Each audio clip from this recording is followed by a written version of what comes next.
তৃণমূল ও রাজ্য সরকারের আর্জি খারিজ সুপ্রিম কোর্টে। নারদকাণ্ডের প্রাথমিক তদন্তভার সিবিআই এর ওপরই বহাল রইল সর্বোচ্চ আদালতে।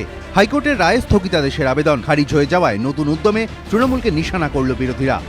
এখন তো এক্সপোজ হয়ে গেল যে টাকা দিচ্ছে তার দলের একজন সাংসদ। আজকে মহামান্য বিচারপতিও সেই প্রশ্ন তুলেছেন। সুপ্রিম কোর্টের রায়কে হাতিয়ার করে তৃণমূল ও রাজ্য সরকারকে নিশানা করেছে সিপিএমও। এবং রাজ্য সরকার তাদের লজ্জিত হওয়া উচিত। ওদের যদি নীতিবোধ কিছু থাকে, যদি লাজলজ্জা কিছু থাকে, তাহলে মুখ্যমন্ত্রীর দায়িত্ব হচ্ছে যে তার মন্ত্রিসভার যে সদস্যরা তাদের বরখাস্ত করা। নারদের স্টিং অপারেশনের ফুটেজে কয়েকজন সাংসদকেও দেখা গিয়েছিল।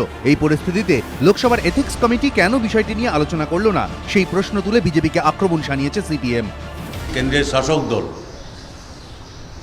তাদেরও লজ্জিত হওয়া উচিত। 10 মাস ধরে পার্লামেন্টে এথিক্স কমিটি তারা এই বিষয়ে কোনো আলোচনা করার সৎসাহস দেখায়নি। আমি আশা করি যে এর থেকে তারাও শিক্ষা নেবে, অবিলম্বে এথিক্স কমিটির মিটিং করে সে সম্পর্কে সুনির্দিষ্ট পদক্ষেপ নেবেন। বিজেপি অবশ্য আঁতাদের অভিযোগ উড়িয়ে তৃণমূলকেই টার্গেট করেছে। সমস্ত দুর্নীতিগ্রস্তদেরকে সরিয়ে দিন, কমপক্ষে নিজেকে ঠিক প্রমাণ করার জন্য। যদি আমরা জানি সে ক্ষমতা হিম্মত তার নাই, কারণ তিনিও দুর্নীতির মধ্যে জড়িয়ে গেছেন। এই সরকারের আর থাকার কোনো অধিকার নেই। আমরা আগের থেকে বলছি যে এই সরকার আরও 4 বছর পূর্বে চলবে কিনা সন্দেহ আছে। আমরা তো মমতা ব্যানার্জিও পদত্যাগ চাইছি।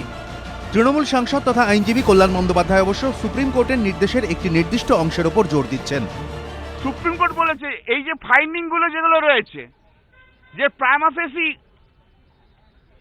Offence have been cognizable offence have been committed, doubtful integrity, they have to book swiftly, এই যে সমস্ত কথাগুলো বলেছে, আগামী দিনের সিবিআই এই সমস্ত অবজারভেশনগুলোকে কোনোটাকে টাচ করতে পারবে না।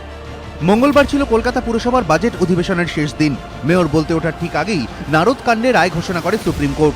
রায়কে হাতিয়ার করে মেয়রকে বলতে বাধা দেয় বামেরা। তারা দাবি করে মেয়রের বদলে অন্য কেউ বক্তব্য রাখুন, কিন্তু চেয়ারপারসন তা না শোনায় ওয়াকআউট করেন বাম কাউন্সিলররা। যে উন্নয়ন কলকাতার মানুষ চোখে দেখেছে, তাকে বাস্তবের পক্ষে সহ্য করা ওদের মুশকিল বলে ওরা চলে গেছে। আগামী দিন মানুষ ওদের পুরোটাই তাড়িয়ে দেবে। আমি সেদিনও বাজেট প্লেস করেছি, আজকেও জবাব দিয়েছি, যেটা হবে law will take its own course. Congress অবশ্য এদিন এই পথে হাঁটেনি।